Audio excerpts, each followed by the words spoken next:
વિશ્વમાં શસ્ત્રોની આયાત અને નિકાસનું મૂલ્યાંકન. સિપ્રી નામની એક સંસ્થા છે, તેણે એક રિપોર્ટ બહાર પાડ્યો છે જેમાં વિશ્વમાં શસ્ત્રોની આયાત અને નિકાસનું સર્વેયુ અથવા તો મૂલ્યાંકન આપવામાં આવ્યું છે. એમાં આપણે ઇન્ડિયાઝ આર્મ ઇમ્પોર્ટ, ભારતની શસ્ત્રો અને સરંજામની આયાતમાં શું સ્ટેટસ છે એના પર આપણે ફોકસ કરીશું.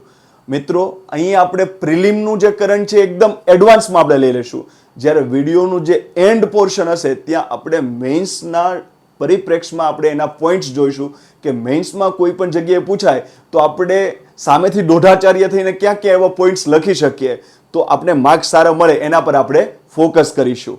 ઓકે, પછી આગળ જોઈએ ભણતર સિરીઝ, જે આપણે ઓલરેડી વાત કરી દીધી છે કે આપણે એને લોન્ચ કરવા જઈ રહ્યા છે. તો સતત વોટ્સઅપ પર વિદ્યાર્થી મિત્રો મેસેજ કરતા હતા કે સર ક્યારે ક્યારે ક્યારે, તો હું ડેટ એનાઉન્સ કરું છું. 24 માર્ચ 2023 શુક્રવારથી આપણે રેગ્યુલર ઇન્ટરવેલ ઉપર આપણે ભણતર સિરીઝના વિડીયોઝ અપલોડ કરવાનું ચાલુ કરી દઈશું. પહેલો સબ્જેક્ટ આપણે લેશું સામાજિક વિજ્ઞાન હેઠળ ભૂગોળ. તો 10 વાગ્યાની આસપાસ શુક્રવારે 24 માર્ચે રેડી રહેજો. તમારા પ્રતિભાવનો હું આતુરતાથી રાહ જોઈ રહ્યો છું. ઓકે, હવે આગળ જઈએ. તો પહેલા તો સિપ્રી જે છે કે જેણે રિપોર્ટ બહાર પાડ્યું, જેનાથી દુનિયાને ખબર પડે છે કે વિશ્વમાં કોણ શસ્ત્રો વધુ ખરીદે છે, કોણ શસ્ત્રોની વધુ નિકાસ કરે છે. તો આ સંસ્થા કઈ છે એના પર આપણે કરંટ ઉપર ફોકસ હોવો જોઈએ. તો એના પર આપણે જો સિપ્રી જે છે આ એક સંસ્થા છે, બરાબર. આ સ્વીડનની સંસ્થા છે, બરાબર, જે વર્ષે અરાઉન્ડ માર્ચ મહિનામાં એક રિપોર્ટ બહાર પાડે છે જેને આખી દુનિયા એકદમ ક્લિયર કટ એને ઓબ્ઝર્વ કરે છે, કારણ કે તેનાથી ખબર પડે છે કે દુનિયામાં શસ્ત્રોની આયાત કોણ વધુ કરે છે અને નિકાસ કોણ વધુ કરે છે. અને ઇનડાયરેક્ટલી આપણે કહીએ ને તો ઇન્ટરનેશનલ રિલેશનનો ખ્યાલ આવે કે કોને વધુ ટેન્શન છે, તો કોણ વધુ આયાત કરે છે, કોણ એટલું ઇન્ડસ્ટ્રીયલ ડિફેન્સ ઇન્ડસ્ટ્રીયલ સારી ધરાવે છે કે જેથી કરીને વધુ નિકાસ કરે છે. તો આના પરથી આપણે ખ્યાલ આવે. તો તમને પહેલો સવાલ પૂછશે કે સ્વીડન નામની થિંક ટેન્ક છે સિપ્રી, તેનું ફૂલ ફોર્મ શું છે? તો એટલું યાદ રાખો, શસ્ત્રો ઉપરથી એટલું યાદ રાખજો, આઈપી એટલે ઇન્ટરનેશનલ પીસ, એટલે કે આંતરરાષ્ટ્રીય શાંતિ, એનું રિસર્ચ કરે છે. અને એક સંસ્થા છે ઇન્સ્ટિટ્યૂટ, અને ક્યાંની છે? સ્ટોકહોમ. તો Stockholm international peace research and institute, આના પરથી યાદ રાખજો કે સ્વીડન વર્ષ શસ્ત્રોની આયાત અને નિકાસ. ઓકે, દર કેટલા વર્ષે કરે છે? 1 વર્ષે. અને આ વખતનો જે રિપોર્ટ છે એનું નામ છે trends in international arms transfer 2020. અહીં યાદ રાખજો, રિપોર્ટ 2022 પણ આવ્યો ક્યારે? 2023માં. તો 2023માં આવ્યો. રિપોર્ટનું યર છે 2022. નામ છે ઇન્ટરનેશનલ આર્મ્સ, જે એટલે કે આંતરરાષ્ટ્રીય શસ્ત્રોની હેરાફેરી થાય છે એનો ટ્રેન્ડ શું છે એના પર ફોકસ કરવામાં આવ્યું છે. આ રિપોર્ટની 2 ખાસિયત યાદ રાખજો કે આ રિપોર્ટમાં 2018 થી લઈને 2022 સુધીનું 5 વર્ષનો ગાળો દર્શાવવામાં આવ્યો છે કે ભાઈ 5 વર્ષના ગાળામાં શું શું થયું છે, કોને શસ્ત્રો વધુ લીધા, કોને શસ્ત્રો વધુ વેચ્યા, એવું 5 વર્ષનો ગાળો બતાવ્યો છે 2018 થી 2022. પણ સાથોસાથ એને 2013 થી લઈને 2017 એટલે કે આની પહેલાના 5 વર્ષનો ગાળો પણ આપ્યો છે અને આ બે વચ્ચે સરખામણી કરી છે. એટલે જેથી કરીને ટોટલી 10 વર્ષનો આઈડિયા આવશે કે શસ્ત્રમાં કોણ વધુ આયાત કરે છે, કોણ વધુ નિકાસ કરે છે. એટલે દર વર્ષે માર્ચ મહિનામાં રિપોર્ટ આવે છે. રિપોર્ટનું નામ આ છે, શસ્ત્રોની આયાત નિકાસનો ખ્યાલ આવે, અને એમાં આ લેટેસ્ટ કેટલા વર્ષનો ગાળો? 2018 થી 2022. કોની વચ્ચે કમ્પેરિઝન કર્યું છે? 2013 થી લઈને 2017 ના 5 વર્ષના ગાળા સાથે. ઓકે, એટલું આપણે જોયું. હવે આપણે આગળ જઈએ. ઓકે, હવે આપણે એક વસ્તુ જોઈએ છે, ગ્લોબલ આર્મ્સ ટ્રેન્ડ. વિશ્વમાં શસ્ત્રોનો શું ટ્રેન્ડ ચાલી રહ્યો છે. તો આપણે પ્રિલિમ પર્પઝ આપણે શું કરવું પડે કે વિશ્વના કયા દેશો વધુ આયાત કરે છે, એવી જ રીતના સામે વિશ્વના કયા દેશો વધુ શસ્ત્રોની નિકાસ કરે છે. આ બે વસ્તુ કરીએ એટલે આપણે પ્રિલિમના સવાલ ક્લિયર થઈ જાય. મેઇન્સમાં પણ કામ આવશે. Weight and watch. આપણે લાસ્ટમાં જોશું કે મેઇન્સના પર્સપેક્ટિવથી કેવી રીતના યાદ રાખવું. જો અહીંયા મેં એકદમ ટ્રિકથી યાદ રાખ્યું છે તો આપણે ટ્રિકથી યાદ રાખવાનું, કારણ કે રિપોર્ટ આ 1 વર્ષ ચાલશે, કારણ કે નવો રિપોર્ટ આવશે 2024 માર્ચમાં. એટલે 1 વર્ષ સુધી આપણે પ્રિલિમની તમામ એક્ઝામ, મેઇન્સમાં, ઇન્ટરવ્યુમાં કોઈ પણ જગ્યાએ ચર્ચા કરવામાં ટોપિક મહત્વનો છે. એટલા માટે મેં આ રિપોર્ટ્સ લીધો છે. તો એકદમ હિન્ટથી યાદ રાખો. વિશ્વના કયા દેશો આયાત કરે છે? તો હું આમ બોલું છું, વિશ્વ અત્યારમાં આખું વિશ્વ ભાષા બોલે છે કોની? યુક્રેનની. કારણ કે યુક્રેન યુદ્ધ ચાલે છે, બરાબર, એટલે શસ્ત્રો આયાત કરવા પડશે. તો હું શું બોલું છું? આખું વિશ્વ કોની ભાષા? ઓકે, તમે પાછા એમ નહીં કહેતા કે સાહેબ અમે તો ગુજરાતીમાં ભાષામાં આ શા વાપરીએ. કઈ વાંધો નહીં, અહીંયા ટ્રીકમાં યાદ રાખી લો ને દોસ્ત. ભાષા કોની બોલે છે આખું વિશ્વ? યુક્રેનની, બરાબર. તો વિશ્વમાં સૌથી વધુ શસ્ત્રોની આયાત કરે છે ભારત. વિશ્વમાં સૌથી વધુ બીજા નંબરે આયાત કરે છે સા ઉપરથી સાઉદી અરેબિયા, અને ત્રીજા નંબરે યુક્રેન. હવે તમને એમ થાય કે સાહેબ અમે તો અહીંયા ત્રીજા નંબરે તો કતાર વાંચીએ છીએ, કતાર વાંચીએ છીએ, અને તમે અહીંયા યુક્રેન લખ્યું છે. વાત સાચી છે. જો ધ્યાનથી સમજો, હું એમ પૂછું કે 2022માં વિશ્વમાં સૌથી વધુ આયાત કરનારા દેશનું લિસ્ટ જણાવો. 2022 સિંગલ વર્ષ. તો તમારું પહેલા નંબરે ભારત, બીજા નંબરે સાઉદી અરેબિયા, ત્રીજા નંબરે યુક્રેન. પણ હું એમ પૂછું કે 1 વર્ષ નહીં, મારે 5 વર્ષનો ગાળો જોઈએ કે 2022 એટલે કે 2018 થી 2022માં કોણે સૌથી વધુ આયાત કરી. 1 વર્ષ નહીં, 5 વર્ષ. તો ભારત, પછી સાઉદી અરેબિયા આવશે, પછી યુક્રેન આવશે નહીં, પછી આવશે કતાર. અને કતારમાં કોણ ઊભા છે? તો યાદ રાખજો, ઓસ્ટ્રેલિયા અને ચીન. હવે જે વિદ્યાર્થી મિત્રો મારા છે એને એમ ન ખબર હોય કે ચાઇનાનું સૌથી મોટું દુશ્મન કોણ, તો યાદ રાખજો, તમે કદાચ ભારતનું શબ્દ નામ લેતા હોય તો પણ થોડું સાઈડ પર રાખજો. ચાઇનાના સૌથી મોટા દુશ્મન 2 હોય ને, તો એક છે તાઇવાન અને બીજું છે ઓસ્ટ્રેલિયા. તો અત્યારમાં ઇન્ટરનેશનલ રિપોર્ટ્સ તમે વાંચતા છો ને તેમાં એમ આવશે કે ચાઇના ભવિષ્યનું યુદ્ધનું પ્લાનિંગ કોઈ પણ દેશ સાથે કરતું હોય તો ભારત ત્રીજા નંબરે હશે, પણ પહેલા 2 નંબરે હશે તાઇવાન અને બીજા નંબરે છે ઓસ્ટ્રેલિયા. કારણ કે ચાઇના જે પણ પોલિસી મૂકે ને એને ડાયરેક્ટ કટ કોણ કરશે? ઓસ્ટ્રેલિયા કટ કરશે. તો એટલું યાદ રાખો કે આપણે વિશ્વના સૌથી વધુ આયાત કરનારા દેશો યાદ રાખવાના છે ને, તો 5 વર્ષનો ગાળો પૂછો ને તો એટલું યાદ રાખવાનું, ભાષા ભારત, સાઉદી અરેબિયા, કતારમાં યુદ્ધમાં કોણ ઊભું છે? ઓસ્ટ્રેલિયા અને ચાઇના. તો પહેલા 5 દેશ કયા થઈ ગયા? ભારત, સાઉદી અરેબિયા, કતાર, ઓસ્ટ્રેલિયા અને ચાઇના. પણ હું 2022 જ પૂછું, 5 વર્ષ નહીં, તો ભારત, સાઉદી અરેબિયા અને યુક્રેન. તમને એમ થાય કે સાહેબ આવું કેવી રીતના? તો એટલું યાદ રાખજો, આપણે બધાને ખબર છે કે 2022માં રશિયા અને યુક્રેનનું યુદ્ધ થયું. એટલા માટે યુક્રેન જેવા નાના દેશને પણ શસ્ત્રો પુષ્કળ ખરીદવા પડ્યા. એટલા માટે 2022માં આયાતમાં ત્રીજા નંબરે આવી ગયું. તો આ એનું એક પાછળથી જે એનું રહસ્ય છે આ છે, એમ સમજી લો.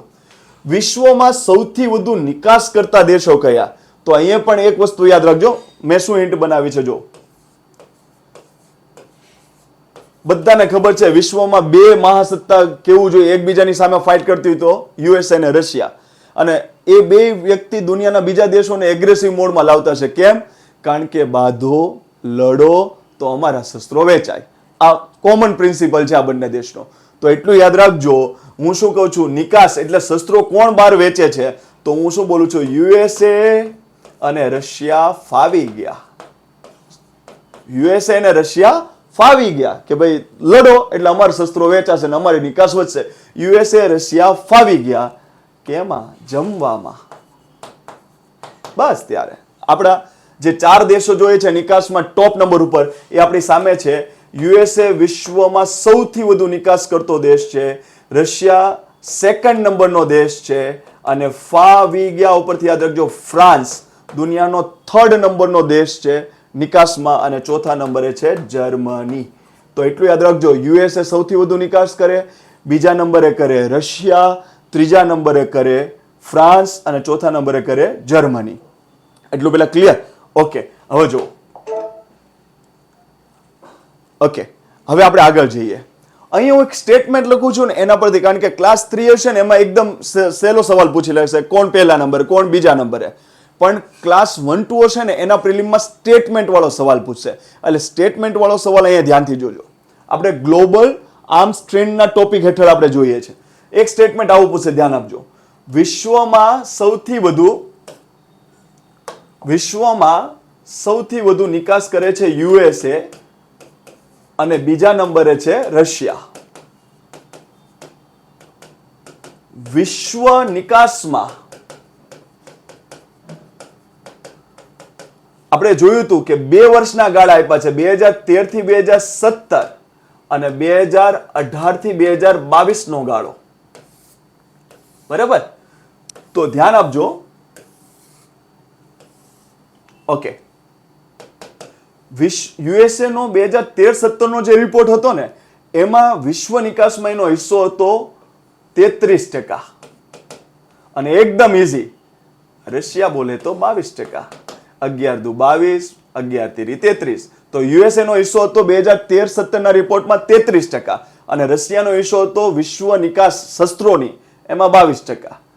33% માંથી જે નવો રિપોર્ટ આવ્યો ને એમાં એનો હિસ્સો થઈ ગયો નિકાસમાં 40% અને આનો થઈ ગયો 16%. તો ક્લાસ 1-2 માટે હંમેશા સ્ટેટમેન્ટ મહત્વનું હોય. તો સ્ટેટમેન્ટમાં યાદ રાખજો કે વિશ્વમાં થતી શસ્ત્રોની નિકાસમાં ભલે પહેલા નંબરે યુએસએ હોય, બીજા નંબરે રશિયા હોય, પણ યુએસએની નિકાસમાં વધારો થયો છે વિશ્વ નિકાસના હિસ્સામાં અને રશિયાનું વિશ્વ નિકાસના હિસ્સામાં ઘટાડો થયો છે. 33 માંથી 40% થયા અને અહીંયા 22% માંથી 16% થયા. તો આપણું સ્ટેટમેન્ટ શું? વિશ્વ નિકાસમાં યુએસએ નું પ્રભુત્વ વધી રહ્યું છે જ્યારે રશિયાનું પ્રભુત્વ ઘટી રહ્યું છે. હવે અહીંયા ધ્યાન આપજો, હું શું કરું છું. જો ભારત છે ને, ભારત એમાં રશિયા ફાવી ગયું. કોણ ફાવી ગયું? રશિયા ફાવી ગયું. અને કોની સામે? યુએસએ ની સામે. તો આપણો ક્રમ આ છે. આપણે આયાત કરીએ છીએ તો કોઈક આપણે નિકાસ તો કરતો છે ને તો આપણે આયાત કરીએ ને. તો એટલું યાદ રાખજો કે વિશ્વમાં નિકાસ કરતા દેશોમાં આપણે શું યાદ રાખ્યું કે યુએસએ રશિયા ફાવી ગયા, એટલે યુએસએ રશિયા ફ્રાન્સ થયું. આપણામાં થોડું ચેન્જ કરી નાખવાનું. ભારતમાં શું કરી નાખવાનું? રશિયા ફાવી ગયું. કોની સામે? યુએસએ સામે. તો આપણે સૌથી વધુ આયાત રશિયાથી કરીએ છીએ ફર્સ્ટ નંબર ઉપર. પછી સૌથી વધુ આયાત આપણે ફ્રાન્સથી કરીએ છીએ સેકન્ડ નંબર ઉપર. અને ત્રીજા નંબરે આપણે કોઈ પાસેથી આયાત કરતા હોય તો એ છે યુએસએ. તો યુએસએ તરફથી આપણે ત્રીજા નંબરે. એના પછી તમને યાદ રાખવું હોય તો એટલું યાદ રાખજો, ઇઝરાયલ આપણું મિત્ર છે એટલે ઇઝરાયલ આપને આપે છે. ત્યારબાદ અહીંયા આવશે દક્ષિણ કોરિયા અને અહીંયા આવશે દક્ષિણ આફ્રિકા. તો ભારત સૌથી વધુ આયાત કોની પાસેથી કરે છે? રશિયા પાસેથી, પછી ફ્રાન્સ પાસેથી, પછી યુએસએ પાસેથી. એટલું ઇનફ છે. પણ યાદ રાખવું હોય તો ઇઝરાયલ, દક્ષિણ કોરિયા, દક્ષિણ આફ્રિકા, એટલા વસ્તુ આપણે યાદ હોવી જોઈએ. હવે ધ્યાન આપજો. ઓકે, રશિયા પાસેથી અત્યારમાં જે આપણે આયાત કરીએ છીએ એ 45% છે. 45%. હવે યાદ રાખજો, અહીંયા હું 45 લખું, બરાબર, તો અહીંયા હું 4 ને કોમન રાખું. 4 ની પાછળ 5 છે તો હું અહીંયા 4 ની આગળ 6 લઈ લઉં. ઓકે, તો જો આ બે ડેટા યાદ રાખજો. અત્યારના રિપોર્ટ પ્રમાણે ભારત જેટલી આયાત કરે છે એમાંથી 45% હિસ્સો રશિયાનો છે. પણ જૂના રિપોર્ટમાં ભારત જે આયાત કરતું હતું એ 64% આયાત રશિયાથી કરતું હતું. તો એટલું યાદ રાખજો, ભારતમાં રશિયાથી જે આપણે આયાત કરીએ છીએ એનું પોર્શન ઘટ્યું છે. છતાં પણ આયાત આપણે હજુ પણ સૌથી વધુ રશિયાથી જ કરીએ છીએ. તો ગૂગલી ક્યાંય ફેંકાઈ નહીં જતા, સૌથી વધુ આયાત આપણે રશિયાથી જ કરીએ છીએ. 2013-17ના રિપોર્ટમાં અને 2017-18ના રિપોર્ટમાં, 18થી 22ના રિપોર્ટમાં પણ ઘટી છે 64%માંથી 45%. ભૂલાઈ જાય તો એટલું યાદ રાખજો, 4 ની પાછળ 5, 4 ની આગળ 6, 64%, 45%. તો મારું કહેવાનું મતલબ એ છે કે રશિયાની વિશ્વ નિકાસમાં હિસ્સો ઘટ્યો છે 22માંથી 16%, અને ભારતમાં રશિયા જે નિકાસ કરતું હતું ને એનો હિસ્સો ઘટ્યો છે 64%માંથી 45%. તો આટલા ડેટા યાદ રાખજો. ઓકે, હવે જોઈએ આપણે. ઓકે, હવે આપણે એક વસ્તુ પાકિસ્તાનને ધ્યાનમાં લેવું પડે. આપણું કહેવાતું મિત્ર રાષ્ટ્ર, બરાબર, ખબર જ છે આપણે બધાને. તો પાકિસ્તાનનો ડેટા થોડો યાદ રાખવો જોઈએ. ક્યાંક આપણે નિબંધ લખતા હોય, ક્યાંક સ્ટેટમેન્ટ પૂછવું હોય તો આપણે એને જવાબ આપી શકીએ.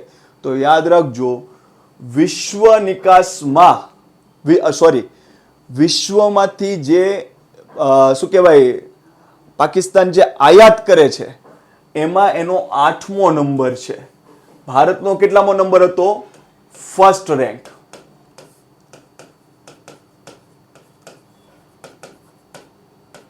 જ્યારે પાકિસ્તાનનો રેન્ક કેટલામો છે? આયાતમાં 8મો રેન્ક. ભારતમાં યાદ રાખજો, પાકિસ્તાનની આયાતમાં 14% વધારો થયો. આયાતમાં 14% વધારો થયો પાકિસ્તાનમાં, અને જ્યારે ભારતની આયાતમાં 11%નો ઘટાડો થયો. શું કામ? કારણ કે આ ભીખ માગે છે દુનિયા પાસે, એને કોઈ એવું ડેવલપમેન્ટ કર્યું નથી. જ્યારે ભારતે મેક ઇન ઇન્ડિયા છે, આત્મનિર્ભર ભારત છે, પછી એવી બધી ટર્મ્સો સેટ કરી છે જેનાથી રિસર્ચ એન્ડ ટેકનોલોજીમાં ભારત સાયન્ટિસ્ટોને બૂસ્ટ આપે છે, DRDO જેવી સંસ્થાઓ કામ કરે છે, ડિફેન્સ ઇન્ડસ્ટ્રીઝ કામ કરે છે. તેનાથી આપણે ધીમે ધીમે આત્મનિર્ભર થઈ રહ્યા છે, એટલે આપણે આપણી આયાત ઘટાડી રહ્યા છે. તો યાદ રાખજો, ભારતે એની જૂની આયાત થતી હતી એમાંથી 11% ઘટી છે, જ્યારે પાકિસ્તાને એની 14% આયાત વધારી છે. ઓકે, અને ખાસ યાદ રાખજો, પાકિસ્તાન જેટલી આયાત કરે છે ને એમાંથી 77% આયાત ચીનથી કરે છે. ઓકે, તો આ મુદ્દો ક્યાં કામ આવે? મેઇન્સમાં કામ આવે.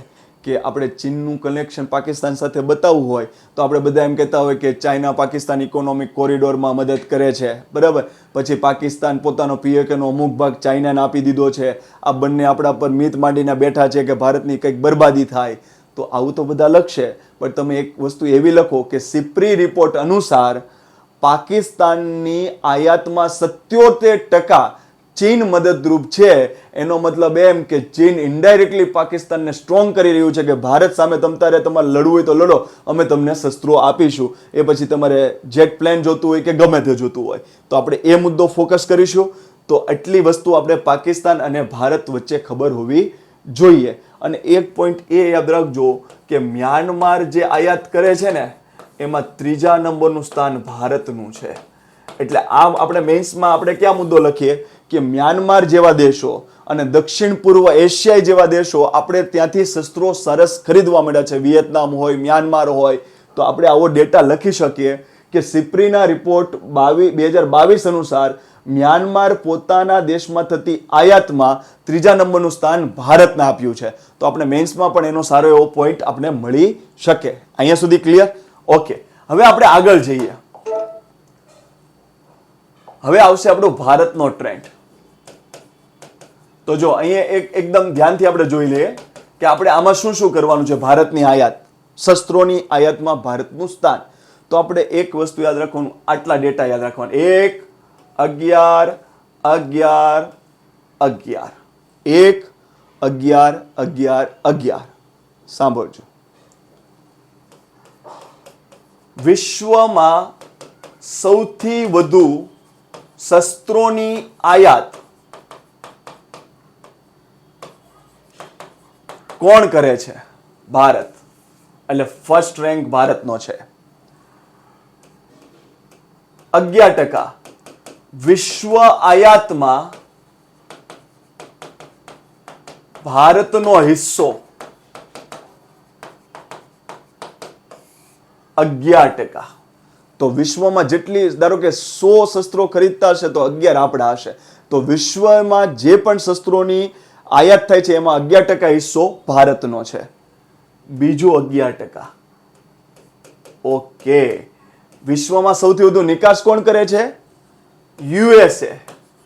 તો યુએસએ નિકાસ કરે છે ને ટોપ નંબર ઉપર. તો ભારત એનાથી કેટલી આયાત કરે છે? તો યુએસએ થી ભારત કેટલા ટકા આયાત કરે છે? 11%. 11% આપણે યુએસએ થી આયાત કરીએ છીએ. અને આપણે રશિયામાં આપણે શું વાત કરી હતી? રશિયામાં આપણે 45% આયાત કરીએ છીએ. તો ભારત સૌથી વધુ કોની પાસેથી આયાત કરે છે? રશિયા પાસેથી.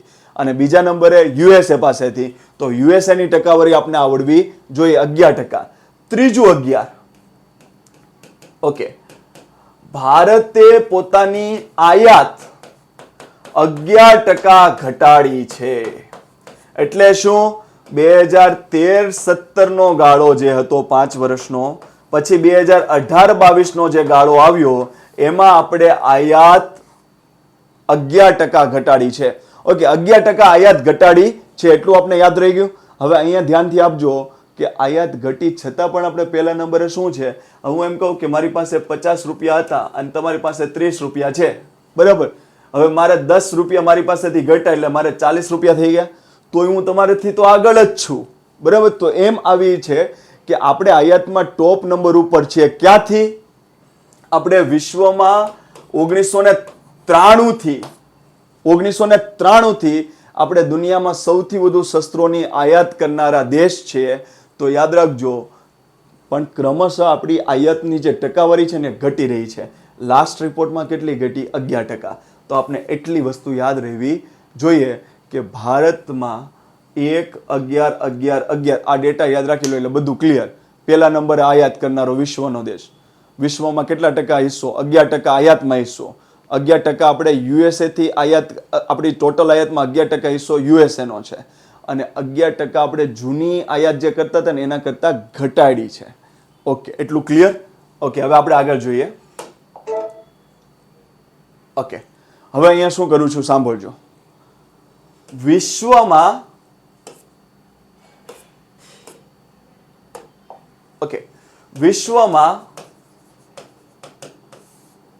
સ્થિતિ શું છે? તો યાદ રાખજો, વિશ્વમાં આંતરરાષ્ટ્રીય શસ્ત્રોની લેવેચ, આંતરરાષ્ટ્રીય શસ્ત્રોની લેવેચ જે થાય છે એ 5% ઘટી છે. ઓકે, આંતરરાષ્ટ્રીય શસ્ત્રોની લેવેચ એટલે ભારતમાં કોઈ શસ્ત્રોની લેવેચ થાય એમ નહીં. ભારતથી યુએસએ, યુએસએ થી રશિયા, એટલે આંતરરાષ્ટ્રીય જે શસ્ત્રોની લેવેચ થાય છે એ 2013-17 ની સાપેક્ષમાં 2018-22 ના રિપોર્ટમાં ઘટી છે. જો ધ્યાનથી સમજો, અહીં એક પોઈન્ટ પૂછશે તમને, તો ઘટી છે આંતરરાષ્ટ્રીય શસ્ત્રોની લેવેચ. પણ યુરોપિયન યુનિયન એટલે કે યુરોપિયન દેશોની આયાત 47% વધી છે. ઓકે, કેવું કોન્ટ્રોવર્શિયલ સ્ટેટમેન્ટ છે. જો વિશ્વની આંતરરાષ્ટ્રીય શસ્ત્રોની લેવેચ ઘટી છે પણ યુરોપિયનની જે શસ્ત્રોની ખરીદવાની પ્રવૃત્તિ છે એ 47% વધી ગઈ. શું કામ? રશિયા યુક્રેન યુદ્ધ.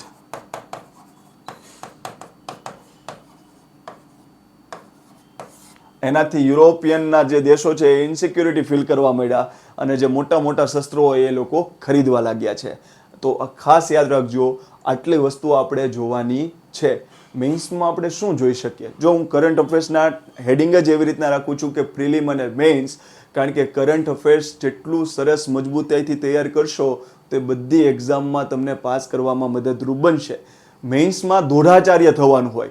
મેઇન્સમાં કદાચ કોઈ ટોપિક બેઠો ના પૂછવો હોય, એવું ના પૂછવું હોય કે સિપ્રીનો રિપોર્ટ વિશેના, હા એવું પણ પૂછી શકે, કરંટમાં પૂછે જ છે, રિપોર્ટ 10-10 માર્કમાં પૂછે છે, પણ કદાચ એવો રિપોર્ટ ના પૂછ્યો હોય તો દોઢાચાર્ય આપણે ક્યાં થવાનું? કોઈ શસ્ત્રીકરણ, નિશસ્ત્રીકરણ ઉપર ટોપિક લખતા હોય, કોઈ ગાંધીવાદી વિચારસરણી ઉપર લખતા હોય, તો આપણે ખબર છે ગાંધીઝમ જે છે એ શેના પર ટકેલું છે? અહિંસા. અને શસ્ત્રોનું લે વેચ થાય, આયાત થાય, તો એ શેના પર ફોકસ કરે છે કે દુનિયા અહિંસાનો માર્ગ અપનાવી રહી છે, યુદ્ધ તરફ આગળ વધી રહી છે. તો આપણે ગાંધીઝમ ઉપર કોઈ ટોપિક લખતા હોય, શસ્ત્રો નિશસ્ત્રીકરણ ઉપર ટોપિક લખતા હોય, વર્લ્ડ વોર ઉપર ટોપિક લખતા હોય, તો આવા કોઈ જે આ ટોપ નંબરની સંસ્થા છે શસ્ત્રોનું લેવેચનો રિપોર્ટ આપવાનો, તો આના કી ફાઇન્ડિંગ્સ હોય ને એ આપણે પ્રેઝન્ટ કરાય. જેમ કે ભારત પાકિસ્તાન ચીન વચ્ચેનું કોઈ ઇન્ટરનેશનલ રિલેશન લખતા હોય તો મેન્સનો ટોપિક આ રિપોર્ટ પરથી લેવાય કે પાકિસ્તાન જે શસ્ત્રોની આયાત કરે છે એ વધારી રહ્યો છે, એનો મતલબ કે ભારતે ચિંતા કરવી જરૂરી છે. પછી બીજી વસ્તુ, પાકિસ્તાન જે શસ્ત્રોની આયાત વધારે છે એમાં 77% શસ્ત્રો ચીન પ્રોવાઈડ કરે છે, એનો મતલબ કે ભારતની આસપાસ ચીન અને પાકિસ્તાનનું જે નેક્સસ છે એનું ગઠબંધન છે મજબૂત થઈ રહ્યું છે. એટલા માટે ભારતે પણ ઇનડાયરેક્ટલી શસ્ત્રોનું ઉત્પાદન કાં વધારવું પડે કાં શસ્ત્રોની આયાત વધારવી પડે. તો ખાસ એ પોઈન્ટ આપણે મેઇન્સમાં લેવાય. બીજો પોઈન્ટ એ લેવાય કે રશિયા યુક્રેન યુદ્ધની અસરો શું છે, તો તમે એમ કહી શકો કે યુરોપિયન યુનિયન જેવા નાના નાના દેશો પણ શસ્ત્રોનું માંગ ઊભી કરી રહ્યા છે, એટલે શસ્ત્રોનો ભાવ વધશે, એટલે ભારતનો જે આપણું જે વિદેશી હુંડિયામણ છે એ ખર્ચ વધુ થશે, કારણ કે યુરોપિયન યુનિયન દેશો જનરલી યુદ્ધથી દૂર રહેતા દેશો છે, બરાબર. હા, એ આખા દુનિયાના સળી કરે પણ પોતે કોઈ દિવસ ઇન્વોલ્વ ના થાય. પણ આ વખતે યુરોપિયન યુનિયનોએ શસ્ત્રોની ફૂલ ડિમાન્ડ કરી, એનો મતલબ કે નાના નાના દેશો પુષ્કળ શસ્ત્રો ખરીદવા માંડ્યા, એટલે આનો ભાવ ક્યાં જશે? હાઈ ઉપર જશે. એટલે આપણે તો વિદેશી હુંડિયામણ અને ભારતના રૂપિયા ઉપર સીધી આની અસર પડે, તો આપણે એ મુદ્દો લઈ શકીએ. ત્રીજો મુદ્દો કે ભારત આયાત 100% ઘટાડી છે છતાં પણ આપણે ટોચ ઉપર છે એવું લખીને આપણે ક્યાંક ભારતનું મેક ઇન ઇન્ડિયાનો કોઈ ટોપિક લખતા, આત્મનિર્ભરનો લખતા હોય ત્યારે આપણે આ વસ્તુનો ઉલ્લેખ કરી શકીએ કે હજુ પણ ભલે આપણે મેક ઇન ઇન્ડિયા, આત્મનિર્ભર ભારત, પછી રિસર્ચ એન્ડ ટેકનોલોજી, જે ડિફેન્સ સેક્ટરમાં આપણે આગળ વધી રહ્યા છે, DRDO કામ કરી રહ્યા છે, છતાં પણ આપણે વિશ્વમાં સૌથી વધુ આયાત કરીએ છીએ, તો એના પર આપણે ફોકસ કરી શકીએ. તો આ શસ્ત્રોની આપણે ઉલ્લેખ કર્યો. આની PDF યુટ્યુબ પર હું નીચે લિંક મોકલીશ, એ ટેલિગ્રામમાં હું મૂકી દઈશ. જો તમને PDFની જરૂર ન હોય તો ટેલિગ્રામનો કોઈ સંપર્ક કરવાની જરૂર નથી. છતાં તમને એવું લાગે કે અમને એક પેજમાં કોઈ સરળ ટ્રીકથી અમે આની કોઈ ટ્રીકથી કોઈ મૂકેલું છે વસ્તુ, તો એ PDFની લિંક હું નીચે મુકાવીશ, તો તમે ટેલિગ્રામમાં આવીને એ PDF લઈ શકો છો. જય હિન્દ, જય ભારત.